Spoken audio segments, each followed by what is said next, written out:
I'm a 35-year-old woman, and I've always been close to my niece Claire. She's 13 now, and ever since she was little, we've had this thing, baking cookies together, decorating cupcakes, doing ridiculous DIY kits that never turned out like the pictures, but we always laughed through them anyway. I don't have kids of my own, and honestly, I never expected to. But Claire? She's like a part of my soul. I live about 20 minutes away from my sister's house, so Claire used to spend weekends with me all the time. We had our traditions. Saturday mornings were for pancakes and music, oldies one week, Broadway musicals the next. Then we'd try out new baking recipes or make messy crafts that somehow ended up glued to my fridge. At night, we'd curl up for a movie marathon, and she'd fall asleep halfway through with cookie dough still on her sleeve. Everything started to shift this summer, and not in a slow fade sort of way, more like a snap. Our parents hosted a barbecue in July, one of those extended family things with lawn chairs and too much potato salad. Claire was running around with her cousins, and I was sitting next to my sister Stephanie, just chatting. I brought up this idea I'd been planning for a while, a baking-themed hangout for Claire's upcoming 14th birthday. Something chill, not a big party, just Claire, her close friends, and some fun in the kitchen with frosting flying everywhere. I pictured her calling the shots, running her own cupcake challenge, just like the ones we used to do when she was younger. Stephanie looked at me like I had 3 heads. She laughed, waved me off, and said Claire was too old for that now. Said they already had plans with family. Then she looked me dead in the eye and said, "You're just the aunt. Let the parents handle this." No one else seemed to hear her. They just kept munching on chips or chasing toddlers. I didn't say anything back. What was there to say?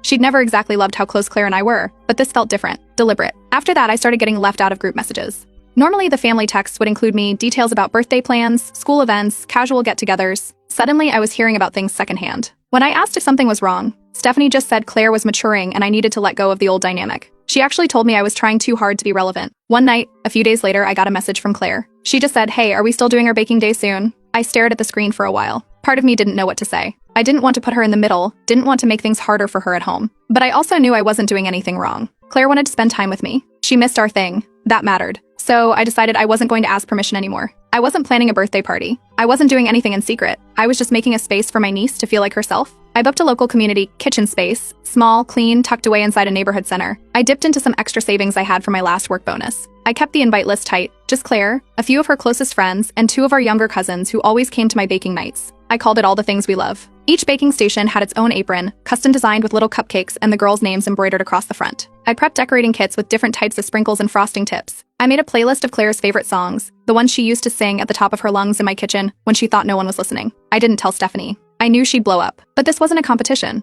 Her official birthday gathering was the day after. This wasn't about stealing the spotlight. It was about making sure Claire didn't feel like her options were either a stiff, formal dinner or nothing at all. She was turning 14, that weird in-between age where everyone expects you to grow up too fast but still treats you like a kid when it's convenient. I just wanted her to have a few hours where she could be herself, no pressure, no speeches, no matching outfits. I printed the invitations myself and planned to hand one to Claire at her piano recital. That's when everything really kicked off.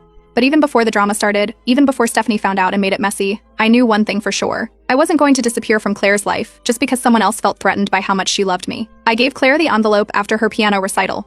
The performance had gone well and everyone was standing around chatting, taking pictures, and handing her flowers. I waited until she had a quiet moment, then passed it to her with a small smile. She opened it right there, light blue paper, some glittery cupcake stickers, and the words Claire Me, a baking bash across the top. She read it, then looked up grinning. The first thing she asked was if she could bring Emma, her best friend from school. I told her of course. She hugged me and tucked it carefully into her music folder like it was something important. Stephanie arrived a few minutes later. She was late, still in work clothes, holding her phone in one hand and her car keys in the other. She didn't say anything to me, but she glanced over at Claire, then back at me. Nothing dramatic, just a sharp pause in the air between us. Then she turned to greet someone else. The next morning, my phone rang before 9. It was Stephanie. She'd found the invitation. From the sound of her voice, she already had the version of the story she wanted. I explained that it wasn't a birthday party, that Claire and I had been planning to bake together for months. The word party wasn't even on the invite.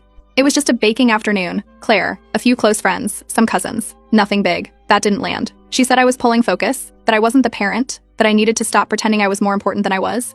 Then she ended the call. A few hours later, I got a message from Claire. Just a short text from her iPad, "I'm grounded. Mom found out. She's mad about everything." I didn't respond right away. Not because I didn't want to, but because I didn't want Claire thinking she had to fight this alone. I just sent back, "Don't worry. We'll figure something out." That afternoon, my cousin April called. She asked if I'd heard what Stephanie had been saying. Apparently, Stephanie told a few people that I was trying to replace her and that I was crossing boundaries by getting too involved. April thought the whole thing was ridiculous. "You've always been part of Claire's life," she said. "This isn't new." I decided to tweak the theme a little, just in case. I changed the name on the invitations from Claire Me, a baking bash, to Aunt Niece Hangout Bash, and widened the invite list to include a few more family members. I figured if more people were involved, it wouldn't feel like I was sneaking around. I I texted a few of our cousins, asked if their kids wanted to join. Everyone seemed excited, and nobody had any issue with the date. Later that night, Claire messaged me again. This time she wrote, "I want to come even if mom says no." She'd found a way to get online from her school's computer lab without alerting anyone at home. I didn't want her sneaking out or getting into more trouble, so I told her straight, "If you can't make it, we'll plan something later. Just us. I promise." The biggest surprise came after dinner. I was in the kitchen cleaning up when my phone buzzed with a text from Jason, Stephanie's husband. We've always had a polite, mostly distant relationship. He keeps to himself at family stuff and never really weighs in on the drama. But the message was clear. He said he thought the way Stephanie was handling things wasn't fair, and that Claire should be allowed to have strong relationships with people who love her. Then he said, "Do your thing. Don't let this stop you." After that, something shifted. I went back to planning like nothing had happened. I finalized the cupcake challenge, Claire's idea, something we talked about months earlier. Each team would decorate their own batch of cupcakes and name them something silly, like Chocolate Disaster or Sprinkle Mayhem. I ordered a custom apron just for Claire. It had little whisk patterns across the bottom and her name in script across the top. I picked up cupcake boxes, extra piping bags, and colorful flags the kids could use to label their creations. My living room started looking like a bakery exploded in it. The next morning, I sent out one final group text to the people who were invited. Reminder, Saturday at 2 p.m. We're baking, we're laughing, and there will be frosting everywhere. Bring your sweet tooth. I didn't hear anything else from Stephanie. Not a text, not a call. Nothing from Claire either, which made me nervous. But I figured, at that point, I'd done everything I could. Either she'd be there or she wouldn't. But the party was happening. No drama, no speeches, just sugar, laughter, and a bunch of kids having fun. That was the plan. I got to the rented kitchen lounge around 9 in the morning, 3 hours before anyone else was supposed to arrive. It was a clean, open space with big prep counters, full ovens, and a long wall of windows that let the light in just right. I set up the cupcake stations first, one for each girl. Name cards went out in pastel holders, each one placed next to a custom apron folded over a chair. Claire had helped design the little Cartoon Whisk logo months earlier, back when the whole thing was just a maybe. I lined the counters with trays of piping bags, jars of rainbow sprinkles, edible glitter, and a dozen different cupcake toppers. I clipped up fairy lights around the cabinets and hung pastel flags across the entryway. Printed recipe cards went at each station, and I made sure to set up a playlist on the speakers that Claire had built on my old phone: Taylor Swift, Olivia Rodrigo, some retro pop hits, and that one baking show theme song she always plays on loop. It was all ready by 11:30. The plan was for the kids to start arriving around noon. Claire showed up at 11 after telling Jason earlier that morning she needed to pick something up from a friend's house. He didn't question it. She came in through the side door with her backpack on one shoulder and her hair still a little wet like she'd just jumped out of the shower. No coat, no explanation. She just walked in, spotted the setup, and dropped her bag in the corner like it was the most normal thing in the world. She didn't say much at first, just handed me a folded piece of paper and said she'd left it on the kitchen counter at home. It was a note for Stephanie. Then she pulled her hair up into a bun, put on her apron, and started organizing cupcake liners without being asked. I stepped outside to call Jason. He didn't sound surprised. Said Claire had told him she was going and he didn't see a reason to stop her. I asked if Stephanie knew. He just said she would soon. By noon, the other kids started showing up. Emma came with her mom, who looked around at the setup like it was a professional bakery. A couple of cousins came in with their older siblings. One of them brought a Polaroid camera and started taking pictures of the frosting disaster zone before it even began. Once it kicked off, the place turned into full chaos in the best possible way. Flour everywhere. Frosting fights. One group mixed crushed pretzels into chocolate batter and called it Salty Sweet Storm. Claire and Emma made lemon cupcakes with raspberry swirl and built a mini stand out of cardboard to sell them to the others for jelly beans. Someone turned the trivia cards into a game of dares. There was music, spilled milk, and frosting on the windows somehow. Around 2:30, while things were winding down, I called everyone to the big table for juice and a final round of judging. Claire sat at the head, giving out funny awards like most likely to be banned from Cupcake Wars and best use of sprinkles in self-defense. Then I handed her a small box wrapped in parchment paper and tied with a ribbon. Inside was a recipe book. It had a floral cover and the title Our Sweetest Moments embossed on the front. I'd filled it with pictures of our baking adventures over the years, some printed from old photo albums, some pulled from social media, some she didn't even know I had. I added little notes next to each photo, like the time she dropped a whole bowl of batter on the floor, and we still baked what was left, or the time we tried to make cinnamon rolls and forgot the cinnamon. She didn't say anything, just opened it slowly, flipped through a few pages, and hugged me without letting go for a full minute. A few of the kids took pictures of their cupcake creations and posted them online. One of the cousins tagged me. Another tagged Claire. It didn't take long. Around 6 p.m., Claire's phone, while her iPad, started lighting up with messages. I didn't see them, but I heard the vibration over and over. Then my phone buzzed. A few texts in a row. Stephanie had found out. She wasn't asking. She was demanding Claire come home. Claire ignored it. I told her she had to call. Not to argue, not to fight, just to talk. She went into the hallway and called. It didn't last long. When she came back, she just said, "She's mad." But I told her I'm staying. I told her I'm allowed to care about more than one person. About an hour later, we heard a car honk outside the building. Twice. I looked out the window. Stephanie's car. She didn't get out. Just sat there for a minute, then drove away. Claire stayed over that night. I didn't push her to talk. I made grilled cheese and left her favorite blanket out on the couch. She watched a movie and fell asleep halfway through. The next day, Stephanie hosted her official birthday party. I wasn't invited. Claire didn't go. She just looked at me that morning and said, "I already celebrated." This one felt real. Nobody said much in the family chat. Our parents tried to get Stephanie to talk. She stopped answering messages. Later that night, after Claire went to bed, I sat with the extra copy of the recipe book on my lap. I flipped through it again, page by page. This time, it didn't feel like I was just the aunt. It felt like I was someone who never walked away. The family group chat went silent. Usually there'd be at least one message a day, photos of someone's dog, weekend plans, birthday reminders. After Claire skipped Stephanie's party, nothing came through for 3 days. Not even a meme from Uncle Mike, which practically never happened. At brunch that weekend, I met up with our parents. They acted normal at first, then started skimming around the topic. My dad just said, things got tense, before switching to the weather. I didn't push. I wasn't looking for an apology or a lecture. I just ate my pancakes and left early. The following Tuesday, I saw an email in my inbox with Claire's name. She had used her school account. It was just a short message, grounded, still not allowed to call. I miss you. That was it. Her phone was gone again. This wasn't the first time Stephanie had pulled this move, but it felt more serious now. Claire had been openly defiant at the baking party. I guess that didn't go over well back home. Jason messaged me once that week. Just a quick update. Claire was back to being quiet at home, not arguing. Just quiet. He didn't come out and say where he stood, but he mentioned that things had gotten complicated fast and he was just trying to keep the house calm. By Thursday, someone forwarded me a picture. Stephanie had thrown another birthday party. This one was at a fancy tea lounge downtown. Tiered trays, satin chair sashes, monogrammed cupcakes. I hadn't been invited. Neither had our parents, apparently. Just a handful of Stephanie's friends and their daughters. Claire was in the photo, white dress, hair done, sitting next to a big pink cake. But she didn't look like herself. She looked stiff, hands folded in her lap, smile too tight. That wasn't the Claire who baked lemon raspberry cupcakes with jelly beans as toppings. That wasn't the Claire who started sprinkle fights. That weekend, at a cousin's baby shower, someone pulled me aside. They didn't mean anything by it, just made a comment while passing the potato salad. Said Stephanie had told people I was getting too involved, that I was trying to act like Claire's second mom. I didn't respond, just kept eating. But the message was clear. Stephanie wasn't just keeping me out, she was rewriting the story. The next time Claire wrote to me, it was only 2 sentences. Mom's watching everything now. I'm not ignoring you. Her replies started taking longer. She didn't ask questions anymore, just gave short updates and emojis when she could. I didn't ask her to call. I didn't ask her to visit. I didn't ask anything. Instead, I put a small package in the mail. Inside was a simple bracelet, just silver, nothing flashy, with a tiny engraving on the inside, "You always have a place here." I didn't include a card. A week later, I got a letter in return. Claire had written it by hand, 1 page, neat cursive. She thanked me for the bracelet, said she kept it hidden in her backpack, said she missed baking, missed movie nights, missed laughing. She ended the note by writing, "I'm tired of pretending things are fine when they're not." That was all she said. No plan, no hint of what would come next. But the way she signed her name, with a little cupcake doodle beside it, told me everything I needed to know. When fall rolled in, school activities picked up. Claire got the lead in her middle school's fall musical, an updated version of Cinderella. She emailed me from her school account the same day she found out. The subject line just said, "I got it." And inside, "You always said I had a theater kid voice." I did it. I marked the performance dates on my calendar and didn't say anything to anyone else. I figured I'd just show up, sit quietly in the back, and support her like always. A week before the show, I got another message. Short. "Mom says you can't come. She says it'll cause a scene."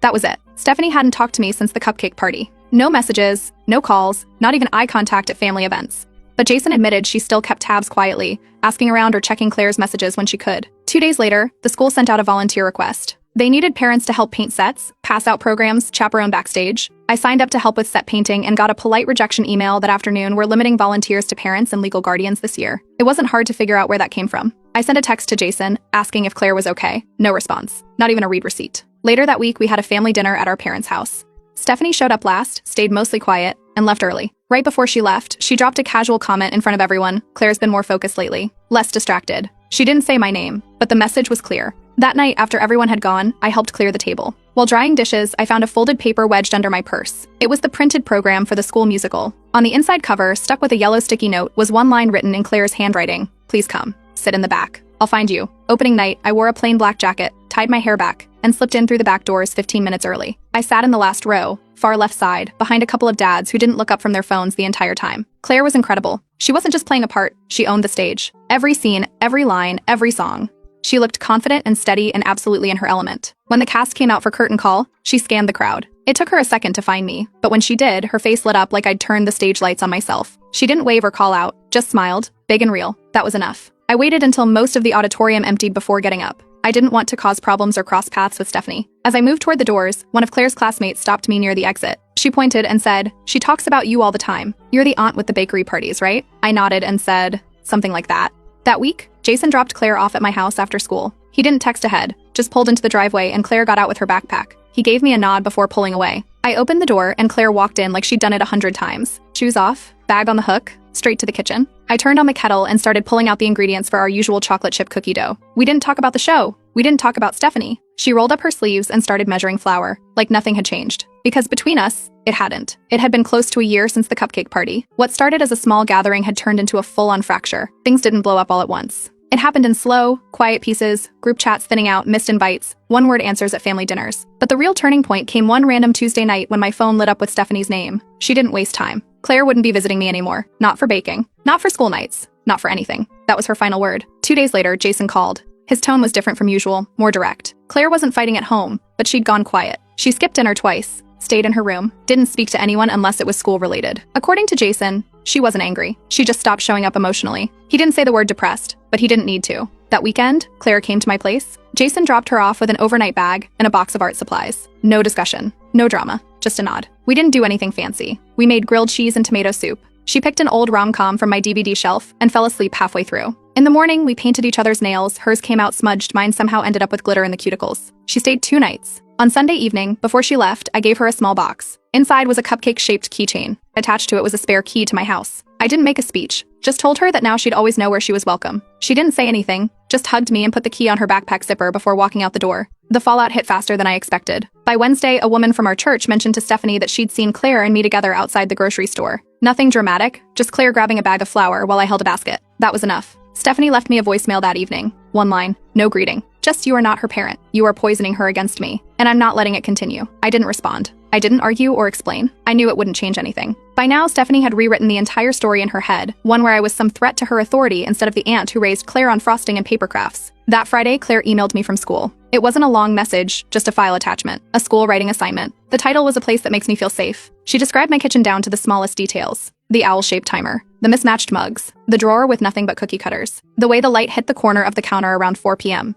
She ended the essay with 1 line, "When I'm here, I remember how to breathe." I read it once, then again, then again, then again after that. The next day, Stephanie sent a final message. This time, just a text. "If you keep pushing this, you won't like what comes next." I didn't delete it, I archived it. Right next to the essay. There wasn't a single part of me that wanted a war, but I wasn't backing down. Not now. Not when the only thing I was guilty of was making space for someone who needed it. It was a Saturday morning when the knock came. Jason stood at the door. No Claire, no small talk.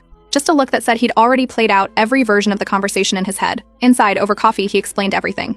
Stephanie had pulled Claire from all her after-school activities. No more theater, no more art club, no explanation. At home, Claire barely spoke. She'd stopped joining family dinners, stopped playing music, just came home, went to her room, and shut the door. Jason had tried to talk with Stephanie. Every time, it turned into a dead end. She called him dramatic, said Claire was just moody. But Jason had seen the difference. Claire wasn't moody. She was disappearing. Then he asked me something he hadn't asked before. If I'd take Claire during the school week? Nothing permanent, just structure, routine, a place she could breathe. That night, Claire and I sat on the back porch wrapped in fleece blankets. We didn't talk much, just held mugs of tea and listened to the wind. I asked her if this was what she really wanted, not as an escape, not to run away. It had to be about building something solid. She said she slept better at my place. I thought better. Didn't feel like she had to stay silent all the time. By Monday, Jason had spoken to a family attorney. By Friday, everything was in writing as a temporary parenting agreement. He had shared custody rights, so he could make this call. Claire would stay with me during the school week. Jason would have her on weekends. Stephanie was notified, but she wasn't part of the meeting. The following weekend, she refused to pick Claire up.